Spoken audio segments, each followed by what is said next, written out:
buenos días con todos. Bienvenidos a esta clase online. Habilidades de comunicación del dolor crónico. ¿Cómo estamos? Cualquier cosa, si es que no se escucha bien, me informan por el chat, por favor, del YouTube. Estoy pendiente de todo eso. Vamos a iniciar esta clase con algo muy interesante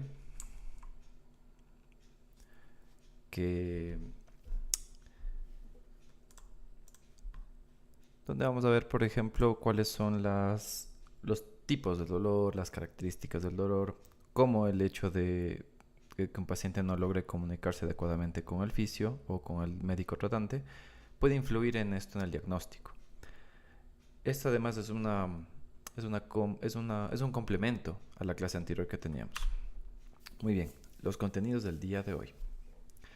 Vamos a hablar sobre comprender el dolor, la importancia de la buena comunicación por parte del paciente, el buen uso del lenguaje profesional y la ejemplificación. Vamos a aplicar algunos de estos ejemplos como base. Muy bien. Los objetivos. Describir las bases del dolor, identificar la importancia de la buena comunicación por parte del paciente, establecer las recomendaciones básicas para el lenguaje apropiado en una consulta y unos ejemplos. Muy bien.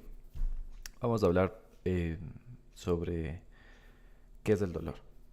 Este es un comentario propio que en mi experiencia es necesario, creo que los clínicos de los que trabajamos en el sistema de salud, que primero ellos conozcan sobre el dolor antes de poder tratarlo, ¿sí? Es muy importante esta parte, porque cómo yo puedo primero tratar a un paciente con dolor sin ni siquiera comprender qué es lo que tiene, qué tipo de dolor, qué característica específica. Todos son diferentes. Vamos a revisar, obviamente, esta es una imagen de la Asociación Internacional del Estudio del Dolor, donde nos da algunos conceptos muy interesantes sobre el dolor. La primera, una de las definiciones que fue cambiando en 1979, tenemos que antes el dolor era esto: es una experiencia sensorial y emocional desagradable asociada con daño tisular real o potencial o descrita en términos de daño. En esta definición del dolor vemos que se enfocan ellos más estrictamente en el daño del tejido, en la lesión o en lo que causó algún tipo de enfermedad, pero estrictamente en el daño potencial o real de un daño tejido. Esto fue cambiando en base a los años gracias a investigaciones sobre el efecto de otros aspectos, como ya hemos hablado en este canal, sobre el efecto biopsicosocial, la presión social, lo socioeconómico y todo eso, para después ir cambiando a una definición un poquito más actualizada, que es la del 2020, donde ya lo describen como una experiencia sensorial, emocional desagradable asociada o similar a la asociada a una lesión tisular real o potencial. Solo con ese pequeño cambio de palabras nosotros podemos comprender que ya la definición no fue estrictamente daño de tejido, sino que puede ser algo incluso asociado a una lesión de tejido. Entonces esta es la definición. Sin embargo, he encontrado que esta definición a veces no abarca el todo de ciertos pacientes o de ciertas características de personas, por lo cual yo aumenté unas pequeñas definiciones adicionales a esto, que es la parte de que es una experiencia sensorial y emocional personal. Eso significa que es propia de cada persona. Siempre la sensación de un dolor es propio, es personal, y como vamos a ver más adelante, se basa en cómo esa persona aprendió sobre el dolor durante toda su vida. Este es desagradable, obviamente, y es asociada a una lesión tisular real o potencial, pero aquí es donde aumenta algo también, que a veces es sin un origen aparente, que es influenciable y dependiente del ambiente.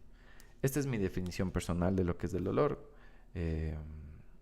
Obviamente habría que mandarla a revisar, pero esta definición lo que hace es abarcar a este otro tipo de personas que, por ejemplo, como un bebé, ¿cómo sabemos cuánto le duele a un bebé algún corte o alguna enfermedad? No sabemos, porque son personas que no pueden expresar el dolor de manera normal.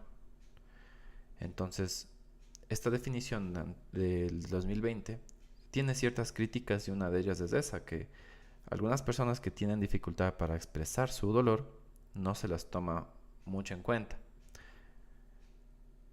Es altamente influenciable, sí, como hemos visto, el dolor es muy influenciable de otros aspectos.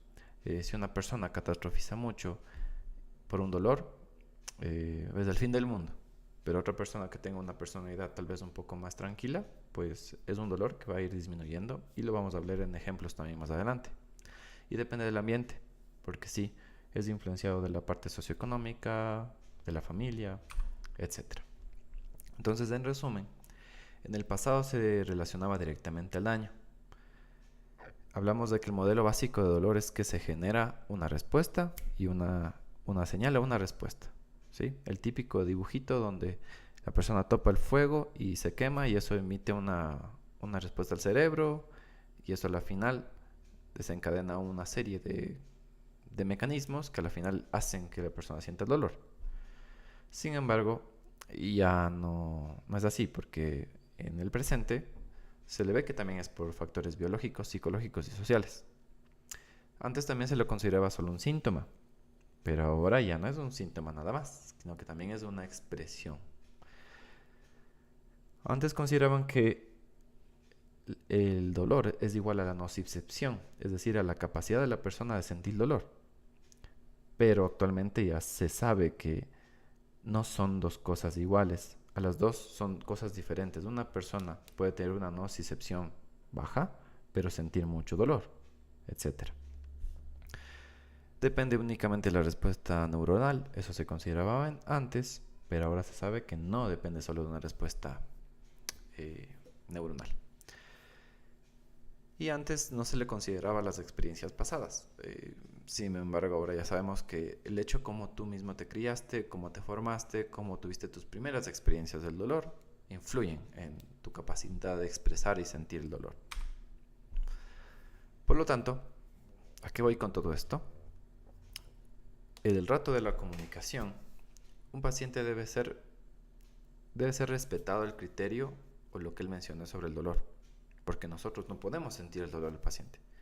Él lo va a expresar y en base a eso nosotros tenemos que guiarnos para hacer el tratamiento. El paciente es dueño de su dolor, no el profesional. Recuerden que nosotros no somos maestros de todo y a veces los profesionales nos podemos equivocar por no escuchar adecuadamente al paciente. Eso ya lo vimos en el episodio anterior de iatrogenias del dolor. Y pese a que el dolor, y eso es algo que nos ha enseñado durante toda la profesión o muchas carreras, el dolor nos ayuda a sobrevivir. Es una respuesta de que algo está pasando. Y sí, sin embargo, no siempre es positivo que exista dolor. Especialmente, yo a qué me refiero con esto, es al dolor persistente. Un dolor persistente ya no me sirve de nada, porque muchas veces ya no hay daño tisular, ya no hay enfermedad, pero el dolor persiste. Entonces ahí es cuando se considera que el dolor no es de ayuda. Entonces la reflexión. Siempre tenemos que nosotros, en base a esto, identificar cuáles son nuestros pensamientos sobre el dolor. Y esto vamos a toparlo mucho en la clase de hoy. Si los pensamientos o nuestra manera de la percepción de ver el dolor es útil o es inútil para el tratamiento, ya sea como paciente o como profesional. Los tipos de dolor. Esta es una de las cuantas clasificaciones que existen del dolor. Obviamente esto no es una Biblia, esto no es algo que no va a cambiar, de hecho va a cambiar en algunos años. Vamos a tener 4 tipos de dolor principales: el nociceptivo, el neuropático, el nociplástico y el mixto. Cada uno de estos tipos de características es diferente, cada uno de estos tipos de dolor. Pero vamos a ir un poquito más. Las características del dolor. Esos son los tipos. Ahora vamos a las características. El dolor puede ser mixto, mecánico o no mecánico. Y vamos a hablar del componente adicional del dolor, que se llama la sensibilización. Bajo, medio o alto. Un dolor puede ser nociceptivo de tipo mecánico y tener una sensibilización alta. O por ejemplo, un dolor puede ser mixto, puede ser no mecánico, pero tiene una sensibilización baja. Todo esto, como profesionales que evaluamos el dolor, tenemos que dominarlo. ¿A qué me refiero con nociceptivo? El dolor nociceptivo es el dolor que surge de un daño real o amenaza al daño, ¿sí? Las características no son neurales. ¿A qué me refiero con esto? Que no tiene una distribución exagerada del dolor, es fácil de localizar. Por el mismo paciente, él puede sentir dónde le duele. Es el típico golpe en la rodilla, tú sientes que es el golpe ahí. Pero por un golpe a la rodilla no vas a sentir un dolor hacia la cadera, por ejemplo. Hay un nuevo tipo de dolor que esto recién salió hace pocos años, que es el dolor inflamatorio, que es considerado también nociceptivo. Y sí, cuando hay células inflamatorias puede haber dolor. El neuropático. El dolor neuropático es generado por una lesión o una enfermedad al sistema nervioso somatosensorial, específicamente. Puede haber enfermedades que causan daño al tejido neural, como por ejemplo un herpes. Una neuropatía posherpética, por ejemplo, es una clase de esto. Y el nociplástico es el más complicado porque ese es el que nos enfrentamos cuando hablamos del dolor crónico. Es un dolor debido al procesamiento sensorial anormal. ¿Sí? Entonces aquí hablamos de que el sistema nociplástico, del sistema de nocicepción, está alterado por alguna razón. Pero no es el neuropático ni es el nociceptivo. Simplemente es un daño en el sistema, es una alteración en el sistema y es donde nosotros tenemos que descubrirlo. Obviamente no voy a ir a profundidad porque esto lo veremos en clases más adelante. Pero es una idea general de que deberían tener los profesionales de salud sobre el dolor. El mecánico. Esos fueron los tipos, ¿no? Ahora vamos a las características. Como les dije, un dolor puede ser nociceptivo, neuropático, pero además de eso tener una característica específica. Y ahí es donde vamos a si es mecánico o no mecánico. El dolor mecánico es aquel que está relacionado directamente con un estímulo físico. Un ejemplo de esto es el típico movimiento que el paciente menciona o que yo sé que me duele. Por ejemplo, el agacharme de tal manera me duele, me genera mi dolor. Listo. Pero una vez que no hago ese movimiento me deja de doler. Esa es una clara característica de un dolor mecánico. El no mecánico, en cambio, no está relacionado a posturas, a movimientos, sino que es un dolor constante, profundo y sobre todo que aparece en descanso, en reposo. Aquí la diferencia está en que el mecánico es estrictamente relacionado al estímulo, así debe ser, y el no mecánico, en cambio, la respuesta es exagerada al estímulo. La reflexión de todo esto es que si no sabemos dominar todas estas características del dolor, es decir, no le podemos poner un nombre y apellido a nuestro dolor o al dolor del paciente. Si nosotros no sabemos eso, ¿cómo queremos comunicarnos con el profesional o cómo queremos que el paciente escuchar al paciente y poder ayudarlo? Entonces recuerde los tipos de dolor: dolor neuropático, nociceptivo, nociplástico, las características mecánico, mixto, no mecánico y la sensibilización, alta, media, baja, que ya vamos a ver más adelante. Entonces, en este momento ya vayan pensando en algún ejemplo suyo propio o en algún ejemplo de otra persona y vayan dándole color, vayan dándole forma, vayan dando nombre al dolor. Mi dolor es nociceptivo porque me duele solo en una zona específica, yo puedo sentirla. Es mecánico porque me aparecen ciertos movimientos. Y es un dolor que, por ejemplo, aparece, pero el rato de descansar disminuye rápidamente. Denle en color. Con este ejemplo vamos a darle sentido al color, al dolor. Porque si tiene sentido para ti, el paciente también le podrá dar un sentido. Y si el paciente tiene un sentido sobre el dolor, su círculo de personas van a comprender mejor su situación y en vez de cometer iatrogenias, como vimos en la clase anterior, va a servir de un apoyo más claro. Hay que entender todo sobre los síntomas del paciente, cómo empezó, cómo mejora, cómo se comporta, qué lo influencia y qué significa para la persona. Todo esto nos dará un mapa más claro, más definido sobre cómo es el dolor, qué forma tiene y qué color. Es un ejemplo. Y siempre estas estrategias de darle un sentido al dolor es más fácil cuando el paciente siente cosas, cuando experimenta cosas. Es decir, estamos evaluando y la persona se mueve de cierta manera. Nosotros intentamos hacer un pequeño cambio en ese movimiento y la persona siente menos dolor. Eso es mucho más didáctico, se va a quedar más reflejado en el paciente, va a ganar mucha más confianza que solo hablar.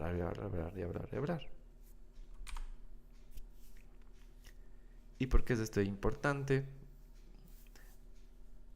Porque necesitamos saber primero, y hablando en la consulta clínica, si el paciente entiende sobre su dolor. ¿Sí? El rato de nosotros comunicarnos de primera mano con el paciente debemos saber cuáles son sus pensamientos sobre el dolor. Tenemos que hacerle unas preguntas, no necesariamente sobre los síntomas, sino simplemente, por ejemplo, cómo se siente. ¿Hace cuánto inició esto? ¿Qué empeora? ¿Qué aumenta? ¿Qué disminuye? Todo eso nos va dando a nosotros características y tipos de dolor que va a ser mucho más fácil después tratarlos. A veces, y esto es algo que lleva a la experiencia, no muchos pacientes les gusta que les demos una explicación de por qué les duele. No funciona en muchos casos. El usar el lenguaje técnico, el usar el lenguaje de los fisios o de los médicos, a veces no les gusta a todos los pacientes. Sin embargo, sí deberíamos explicarles qué está pasando con ellos, qué puede significar su dolor. ¿Sí? No hablar del lenguaje técnico, sino un lenguaje más tranquilo con el paciente, más friendly, donde nosotros explicamos qué nombre y apellido tiene su dolor. Y con esto el paciente va a entender más fácilmente. Vamos a aplicar un ejemplo para que me entiendan cómo clasificar el dolor, cómo darle una forma, darle un color a ese síntoma. Por ejemplo, tenemos que este es un paciente con un dolor de rodilla agudo, se golpeó la rodilla, un paciente femenino, X. Si viene un paciente así femenino que tras un golpe o tras algún movimiento le comenzó a doler la rodilla, lo principalmente que vamos a hacer, obviamente, son las pruebas funcionales, tal vez determinar la causa del dolor, una vez ya pasada la entrevista, todo eso que vamos a hablar. Es importante, pero no es todo. También hay que llegar a la parte de saber cuál es su perspectiva sobre el dolor de rodilla. Y aquí vamos a ver esta imagen que representa lo útil o inútil que es el pensamiento que tiene ese paciente sobre su dolor. No es lo mismo un paciente o una persona con dolor que cuando le aparece el dolor dice esto: creo que debería descansar, creo que me sobrecarga la rodilla, voy a descansar un poco y voy a incorporarme a mis actividades después. Muy bien. Ups.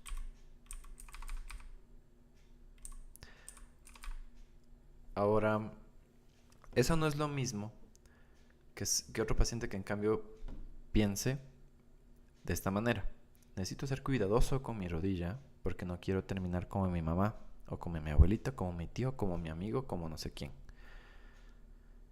¿Cuál de los dos pensamientos es útil y cuál es inútil? Si ya tenemos alguna experiencia sobre tratar el dolor de pacientes, sabemos que un dolor de rodilla es algo relativamente sencillo de rehabilitar, porque fue por un golpe o por un movimiento.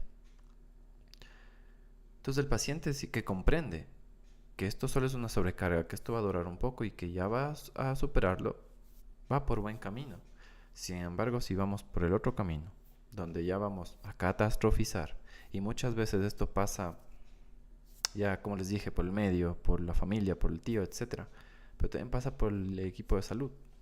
Si un médico le vio esa rodilla, si un profesional le vio esa rodilla y le dijo, no, probablemente te hayas roto el menisco de primera mano, sin hacer ninguna prueba funcional, sin hacer una prueba de imagen, sin saber la historia del paciente, a eso voy, obviamente, esta persona ya va a tener este pensamiento inútil del dolor. Y eso ya es un factor de riesgo. Vamos a ver otro ejemplo. Es un paciente masculino, me equivoqué la imagen, el nombre. Es un paciente masculino con un dolor de espalda persistente, crónico. ¿Ya? En este caso, el paciente ya tiene un dolor persistente, ya sabe cómo es su dolor, ha vivido unos 3 años con ese dolor, ya sabe cómo hacer y qué no hacer cuando tiene sus molestias. Sin embargo, un día él decide, es un ejemplo hipotético, un día decide limpiar el jardín. Hacemos las pruebas funcionales, puede ser una hernia, ya, pero nosotros queremos saber cuál es la perspectiva que tiene el paciente. Entonces, en este ejemplo, hay dos pensamientos. Creo que mi espalda se resintió un poco, se sobrecargó un poco, creo que voy a descansar igual un poco y voy a hacer las cosas de poquito en poquito. O el otro pensamiento. Creo que tengo una hernia, creo que se me rompió un disco y voy a terminar en silla de ruedas. Créeme que esto ha pasado y es muy frecuente y los fisios que estén aquí conectados van a saber de lo que hablo. Cuando una persona tiene esa perspectiva del dolor, la verdad que es bastante complejo. Porque desde ahí nos vamos dando cuenta cuál es su imagen sobre su dolor y cómo y qué podemos hacer y qué no podemos hacer con esa persona. Entonces eso fue un ejemplo claro de cómo nosotros podemos ver la perspectiva del paciente. Entonces eso se anota. La perspectiva de este paciente es así. Vamos ahora a darle forma a este dolor de estos mismos dos pacientes. Estos ejemplos vamos a usarlos durante toda la clase. La misma paciente del dolor de rodilla menciona esto. Le duelen algunas actividades, pero se alivia cuando hay descanso. Escuchamos bien al paciente, ¿sí? Toda esta información es porque nosotros escuchamos al paciente. Este tipo de dolor es un nociceptivo mecánico, porque se activa en movimientos específicos y disminuye en el descanso o disminuye en un corto periodo. Es un nociceptivo mecánico, perdón. Fácil. Sin embargo, aquí nos vamos a ir a otro caso. Una persona que sufrió el mismo golpe, la misma lesión de rodilla, la misma mecánica. Sin embargo, esta paciente tiene diagnosticada fibromialgia. Tiene dolor de varias partes y además del dolor ya no es mecánico, ya no es localizado, no se activa con actividades, sino que incluso se presenta en el descanso y en la actividad por igual. Y de hecho la actividad empeora. Entonces esta persona simplemente tiene un dolor nociceptivo, nociplástico, no mecánico. Eso es lo que quiero que aprendan hoy, a darle un nombre y apellido al dolor del paciente. Un ejemplo del dolor de espalda del mismo paciente anterior. Ejemplo 1. El paciente sabe dónde le duele, localiza muy bien, sabe qué movimientos y sabe que después de hacer una actividad que le genera el dolor porque estuvo en una posición, al descansar disminuye el dolor. Otro ejemplo de nociceptivo mecánico. Simplemente con esa entrevista ya podemos darle un nombre. Vamos a ver otra opción. Digamos que es un paciente con radiculopatía asociada a una estenosis foraminal, cosas que ya hemos de ver después. Sin embargo, en este caso hay una disminución de fuerza y reflejos que refleja al dermatoma o al miotoma, ¿sí? Entonces, el dolor aquí sería de una característica de un tipo neuropático porque el dolor va hacia la pierna, no disminuye con la actividad, mejor empeora, no es fácil de localizar, es un dolor neuropático, característico de un pinzamiento neural. Estos síntomas de disminución en fuerza y reflejos es lo clave de un neuropático. Y finalmente, otro ejemplo sería un dolor asociado a posturas mantenidas, pero combinado con estos síntomas de radiculopatía, porque sí, el dolor puede ir mezclándose el mecánico, el no mecánico, un neuropático y el mixto. Entonces, en este caso, hay una combinación de los dos. El paciente sabe las posturas que le duelen, le generan dolor esas posturas, hay posturas que no. Sin embargo, también existe un dolor hacia la pierna, característico de una radiculopatía. Entonces, este lo llamamos un dolor tipo mixto, ¿sí? Entonces, estos pacientes ya hemos visto en toda nuestra vida, creo que como profesionales, y los que están aprendiendo o los que no han visto, los van a ver. Pero es necesario que vayan identificando estas cosas. Es necesario para darle un nombre y apellido, darle un sentido al dolor y poderlo expresar al paciente. Vamos a hablar sobre la sensibilización. Si tienen preguntas o cualquier cosa, pueden escribir en el chat, no pasa nada. La sensibilización, en cambio, es el nivel de respuesta de un tejido, ¿sí? Entonces, un dolor puede ser tipo mecánico, nociceptivo, pero tener una alta sensibilización. Es decir, que al paciente le duele un 8 o 9, pese a que fue un golpe, ¿sí? O a la vez, hay dolores neuropáticos, dolores no mecánicos neuropáticos, pero con una sensibilización baja. Es decir, que el estímulo del dolor le generó un dolor leve, que obviamente tiene esas características que habíamos visto, pero tiene una sensibilización baja porque no le deja doliendo todo un día, sino solo unas horas. Ahí es donde nosotros vamos viendo la sensibilización. ¿Cómo evaluamos esto? Puede ser a través de sensaciones, puede ser a través de movimiento, puede ser también parte, y esto es muy importante evaluar, cómo está el estrés o el distrés de esta persona, cómo está ella en esta situación de su vida que está con este dolor, o ese dolor cómo le hace sentir. Es muy importante saber esto porque esto puede aumentar la sensibilización. Y si tiene características espontáneas, esta sensibilización es espontánea, es progresiva, todo esto le va aumentando ya no solo el nombre y el color, la forma del dolor, también un apellido. Basado en el nivel de sensibilización, podemos decir que lo típico que podemos encontrar puede ser localizado en sitios diferentes o se expande. Y la sensibilización a la final nos da pautas sobre, a ver, este dolor que tiene este paciente, ¿tiene sentido? Es decir, ¿es normal que tras sufrir un golpecito en la rodilla, es un ejemplo, que tras sentir un dolor en la rodilla, no pueda caminar por el dolor? Entonces, ¿eso es normal? ¿Eso me sirve a mí? Obviamente, lo anoto.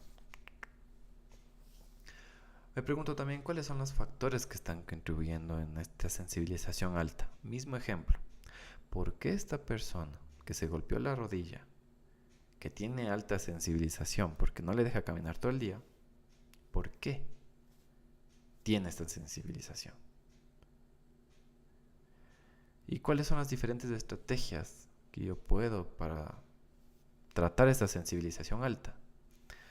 Como les digo, desde esta parte inicial de darle un color al dolor, darle una forma, nosotros ya podemos planificar nuestro tratamiento. No voy a hacer un tratamiento, ejemplo, terapia manual, masaje de descarga, si yo sospecho una sobrecarga, digamos, en este paciente de la rodilla, pero que tiene una alta sensibilización. Es decir, que apenas ustedes le tocan, le duele. la estrategia no creo que sea causarle más dolor en la primera consulta, sino iniciar de poco a poco. Pero esto es algo que en las consultas y en el área clínica no se evalúa. Por eso hay pacientes que salen más adoloridos de lo que llegaron y sin una respuesta clara que a la final son factores de riesgo para desarrollar un dolor crónico. Entonces, a esto me refiero con ¿tiene o no sentido esta sensibilización? No solo para darme las características de la lesión, sino ¿qué puedo hacer yo en estos casos? ¿Es normal? ¿O qué estrategia debo adaptar en esta persona específica? Por ejemplo, lo que les estaba hablando, el ejemplo de la rodilla. Le duelen algunas actividades, pero disminuyen el descanso. Digamos que es un ejemplo, esta persona del dolor de rodilla subió gradas. Con una sensibilización baja, el dolor disminuiría rápidamente, en cabo de minutos o incluso horas. Pero si es una sensibilización alta, el dolor persiste todo el día. Entonces, ¿tiene alta por qué? Y en casos, por ejemplo, de enfermedades raras o crónicas como la fibromialgia, hay que ver igual cómo está su sensibilización. Porque puede ser que el dolor sea dolor mecánico, sin embargo, tiene una sensibilización alta. ¿Por qué? Porque aparece un dolor espontáneo en el descanso, porque no le deja continuar con sus actividades. Todo esto me sirve a mí para saber qué hacer. Y un ejemplo de sensibilización con el dolor de espalda, el mismo ejemplo de la persona que se puso a limpiar su jardín. Un dolor con una sensibilización baja sería un dolor que disminuye rápidamente después de no hacer esa actividad. O sensibilización alta si duele todo el día. Y esto lo podemos también ir por la radiculopatía, por el pinzamiento neural. Sensibilización baja cuando el dolor disminuye en algunas posiciones. Hay posiciones de descanso del sistema nervioso donde disminuye. O una sensibilización alta donde no hay descanso del dolor, ninguna actividad alivia y de hecho todo empeora. Entonces, todo esto es para darle más especificidad al dolor. Porque no se va a tratar igual un dolor de tipo mecánico, de tipo nociceptivo, que tenga una sensibilización alta, con una sensibilización baja. Todo esto es para eso. Y de igual manera, recuerden que todo esto se obtiene a través de una buena entrevista, que es lo que vamos a ver más adelante. Repito la reflexión de la clase de hoy. El dolor tiene que tener un sentido, no simplemente es dolor. Te duele un 8 días, ya chévere, muy bien. Eso no basta. Necesitamos saber más sobre el dolor. Y recuerden que es más fácil cuando se demuestra, cuando se experimenta. ¿Y a qué voy con todo esto? Una vez que nosotros ya dominamos el área del dolor, ya le damos un nombre, un apellido, nociceptivo, mecánico, pero con una sensibilización baja, bien, listo, escribo. Usted tiene esto, bien. ¿Por qué es importante y a qué voy con toda esta clase de hoy? Si nosotros no obtenemos esa información del paciente, ¿cómo podemos ayudarlo? Si nosotros no sabemos qué tipo de dolor específico tiene el paciente, qué es normal y qué no es normal, me puedo estar arriesgando a cometer iatrogenia. Porque no solo es cuestión de ver las banderas rojas, sino también todo esto que les estoy hablando ahorita. Eso nos puede a nosotros dar una idea más clara de lo que el paciente tiene en este momento. ¿Cómo podemos ayudarle? ¿Y qué debemos evitar? Sin embargo, la comunicación entre paciente y clínico es horrible. Aquí en Australia, en Estados Unidos, en todo el mundo. Es horrible. Obviamente los datos que voy a dar ahorita son de Estados Unidos, obviamente. Y como siempre les empujo, les motivo a que hagan alguna investigación de este tipo. En este artículo, y ya vamos a topar el tema de la comunicación, en este artículo lo que hicieron es grabar las entrevistas que hicieron con clínicos, grabar la entrevista para sacar información Es una investigación fácil que obviamente tiene ciertas cuestiones éticas que deben ser manejadas adecuadamente, pero lo importante es ver los resultados. Los clínicos, en estas entrevistas, interrumpieron al paciente en un promedio de 11 segundos. Es decir, cada 11 segundos de la entrevista, el clínico le interrumpía. Decía, espere, esto es esto, listo. Y más importante, los pacientes que no eran interrumpidos cada 11 segundos, solo hablaban 6 segundos. ¿Ustedes creen que con 6 segundos yo puedo dar todas estas características y tipos del dolor? Mecánico, nociceptivo, baja sensibilidad. En 6 segundos. No creo. Entonces esta parte de la comunicación viene de lado y lado. ¿A qué voy? El clínico tiene que dejar que el paciente se exprese. Obviamente siempre la entrevista y la primera consulta es la más importante. Es en la que más nos demoramos, obviamente, pero es porque de ahí sacamos mucha información. Y tienen que dejar que el paciente se exprese adecuadamente. Lo que él piense sobre su dolor, que hable. ¿Qué sientes por tu dolor? ¿Cuándo empeora? ¿Qué pasó? Todo esto. Debemos sacar no solo, bueno, te dolió en esto, vamos a hacer tus movimientos, tus pruebas clínicas, listo, empezamos con oficio. Tiene que ser una exploración exhaustiva. Y algo interesante también de este artículo es que, por ejemplo, cuando las personas que tenían dolor o síntomas dolorosos acudían donde el profesional, solo el 45% de encuentros, digamos así, el profesional le preguntaba, ¿cuál es la razón de que está aquí? ¿Cuál es la razón? ¿En qué te puede ayudar? ¿Qué tienes? ¿Qué sientes? Solo el 45%, menos de la mitad. Y esto se redujo en un 20% en especialistas. Y sí, esa es una realidad que ya se va a encontrar. Los que son profesionales ya se han de haber encontrado y los que no, pues van a encontrarse con esto. Y eso es algo que debemos cambiar. Si solo el 20% de especialistas siquiera tiene el minutito de preguntar, ¿en qué le puedo ayudar? ¿Qué es lo que pasa con su dolor? ¿Qué siente? ¿Por qué creen que tantas personas tienen dolor crónico? Otro artículo muy importante al hablar de la comunicación es alguna vez se han preguntado si lo que ustedes preguntan en la consulta, ya sé que estoy redundando, pero ¿se han preguntado qué es agradable para el paciente hablar? Obviamente están con dolor, ¿no? Pero ¿qué le parece agradable? ¿O alguna vez te has puesto a preguntar cuál es la opinión del paciente sobre mi consulta, sobre mi primera introducción, mi primer encuentro con él? ¿Cómo le fue? ¿Qué siente? ¿Siente confianza? ¿No siente confianza? Todo esto, como les digo, investíguenlo, pero estos son datos de Australia.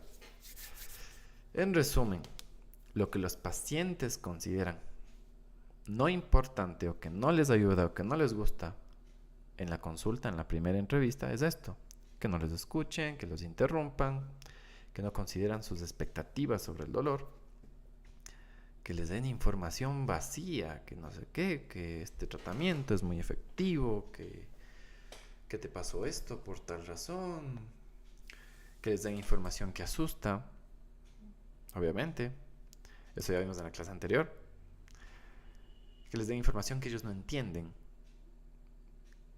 que no les digan una explicación clara sobre su dolor, que no los apoyen, que no los involucren en el programa de rehabilitación, que no les expliquen bien cuál es el plan de rehabilitación, que no les escriban cosas para que ellos se acuerden después de lo que conversaron ese día, que les consideren como enfermos, como personas que necesitan mucho cuidado, que les culpen sobre su problema,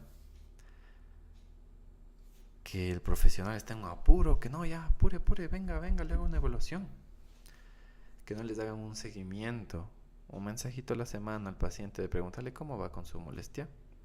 no está de más. Toma 5 segundos. O cuando les mandan demasiados tratamientos. Esto pasa más con médicos, ¿no? Que mandan 5 pastillas, un jarabe, una inyección y no hacer nada en la casa. Esas son las cosas que consideran que no ayudan en la consulta. Ahora vamos a ver el otro lado. ¿Qué es lo que ellos consideran útil, que les gusta a los pacientes escuchar? Cuando el profesional es confiado, cuando sabe y está seguro de lo que dice. El que se toma el tiempo de escuchar todas sus preocupaciones, sus miedos sobre el dolor. El que entienda, el profesional que entienda cómo su dolor ha impactado en su vida. No basta solo con preguntarlo, sino tal vez usar ejemplos, abrirse con el paciente. Explicarlos por qué tienen dolor, pero con un lenguaje simple, no técnico. Proveer de ejemplos, de recursos. Mire, esta imagen le va a ayudar a usted para que entienda sobre el dolor crónico. Ya lo vamos a hacer. Cuando tienen empatía y muestran apoyo, cuando resumen las cosas por ustedes, cuando tienen claras las metas, cuando le preguntan al paciente cuáles son las metas que tiene en estas circunstancias del dolor, cuando recuerdan que somos personas, cuando a veces son chistosos, cuando a veces nos hacen reír, cuando nos hacen sentir seguros, cuando nos ponen a cargo del dolor, cuando son nuestros coaches, de esto ya habíamos hablado, cuando nos dan su tiempo, cuando nos dan su atención, pero al 100%. No estamos con el teléfono ahí en la consulta, sino que está 100% el paciente con nosotros. Cuando nos describen cositas chéveres sobre las instrucciones que hay que hacer, el plan, nos explican todo sobre la rehabilitación, cuáles son los pasos a seguir, etcétera, ¿no? Cuando nos dan una retroalimentación, todo este artículo, si lo buscan con este nombre, lo van a encontrar. Con todo, si les voy a pasar el link en el grupo. Entonces, como pueden darse cuenta, hay muchas cosas que damos por hecho como clínicos o inclusamente como pacientes. Si tú estás aquí como paciente y a veces solo hablas las cosas más básicas por miedo de que el profesional no te entienda o simplemente porque no quieres hacerle perder el tiempo, recuerda que él te está dando un servicio y tiene que ser un servicio de calidad. Y tú como profesional también tienes que dar un servicio de calidad. Si tú no estás preguntando estas cosas que acabo de dar en esta clase, no estás haciendo un buen trabajo. No lo digo de mala gente, sino que simplemente se te va a dificultar a ti y al paciente solucionar el dolor. Si no tienes una idea clara hacia dónde vas, cuáles son las metas del paciente, qué tipo de dolor tiene, no vas a poder rehabilitarlo al 100%.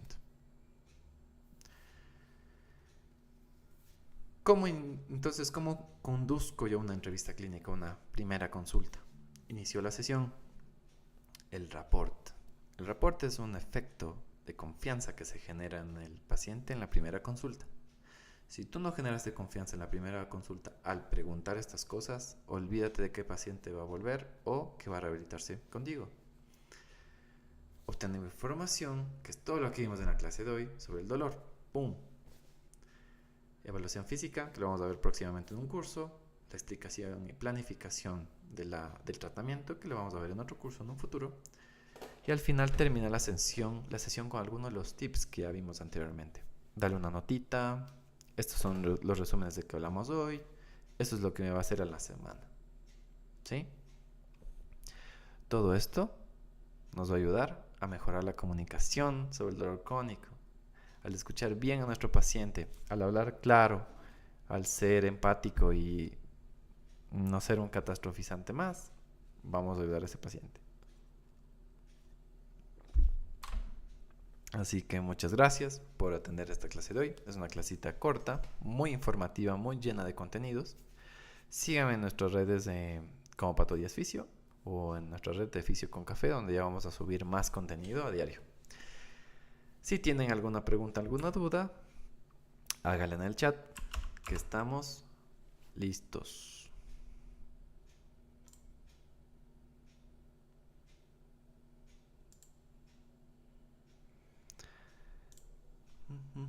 Si tienen alguna pregunta o duda, pueden escribirla en el chat. Recuerden que este video va a estar en YouTube toda esta semana y después ya va a estar en otra plataforma, así que aproveche.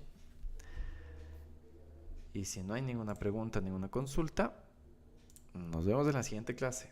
Un gusto.